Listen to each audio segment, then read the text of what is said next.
आता टीम इंडियाला मिळणार नाही आशिया चषकाची ट्रॉफी। काय आहे ICCचा नियम जाणून घेऊया। रविवारी रात्री झालेल्या अत्यंत रोमांचक लढतीत भारतीय संघाने पाकिस्तानवर 5 गडी राखून मात केली आहे। त्याचबरोबर भारतीय संघाने 9व्यांदा आशिया चषकावर आपलं नाव कोरलं आहे। मात्र विजेतेपद मिळाल्यानंतरही आशिया चषकाची ट्रॉफी भारतीय संघाला अद्यापही मिळाली नाही। पुरस्कार वितरण सोहळ्यावेळी पाकिस्तान सरकारमधील मंत्री आणि ACCचे अध्यक्ष मोहसिन नकवी यांच्याकडून विजेतेपदाचा चषक स्वीकारण्यास भारतीय संघाने नकार दिल्यानंतर नकवी यांनी ही ट्रॉफी आपल्यासोबत नेली आहे। त्यामुळे आता आशिया चषकाची ट्रॉफी भारतीय संघाला मिळणार की नाही याबाबत आता चर्चांना उधाण आलं आहे। भारतीय संघाने विजय मिळवल्यानंतर मोहसिन नकवी यांच्या हस्ते विजयपदाची ट्रॉफी घेण्यास नकार दिल्याने बऱ्याच वेळ मैदानात नाट्यमय घडामोडी सुरू होत्या। त्याच दरम्यान आशियाई क्रिकेट संघटनेचे अध्यक्ष असलेले नकवी विजेतेपदाची ट्रॉफी आपल्यासोबत घेऊन निघून गेले।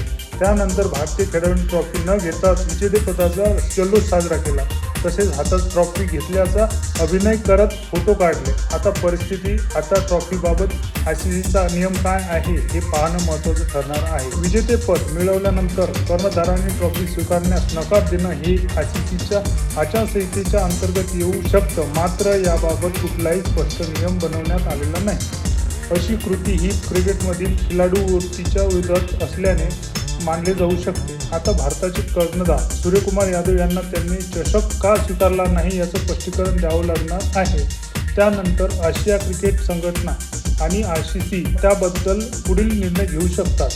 कुठलाही सामना किंवा विजेतेपद पटकावल्यानंतर चषक न स्वीकारणं हा क्रिकेटमधील खेळ भावनेचा अपमान समजला जाऊ शकतो।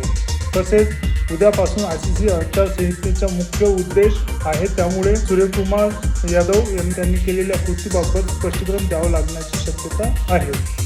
दरम्यान विजेतेपद पटकावल्यानंतर ही भारतीय संघाला ट्रॉफी न दिली गेल्याने आता BCCI याबाबत ICCच्या पुढच्या बैठकीत अधिकृतरित्या तीव्र विरोध करण्याची शक्यता आहे। अशा परिस्थितीत ICCकडे शिस्त पालनाबाबत कशी प्रक्रिया निश्चित केलेली आहे। ICC या परिस्थितीत परीक्षण आचारसंहितेच्या माध्यमातून करू शकते। तसेच कुठल्या नियमाचं उल्लंघन झालं आहे की नाही याची पडताळणी केली जाईल। जर उल्लंघन झालं असेल तर यामध्ये कुणाची चुकी आहे आणि त्याच्यावर काही कारवाई केली पाहिजे याचा निर्णय घेतला जाईल। व्हिडिओ जर तुम्हाला आवडला असेल किंवा माहिती आवडली असेल तर लाईक करा, सबस्क्राईब करा, शेअर करा। भेटूया नेक्स्ट व्हिडिओमध्ये। तोपर्यंत धन्यवाद।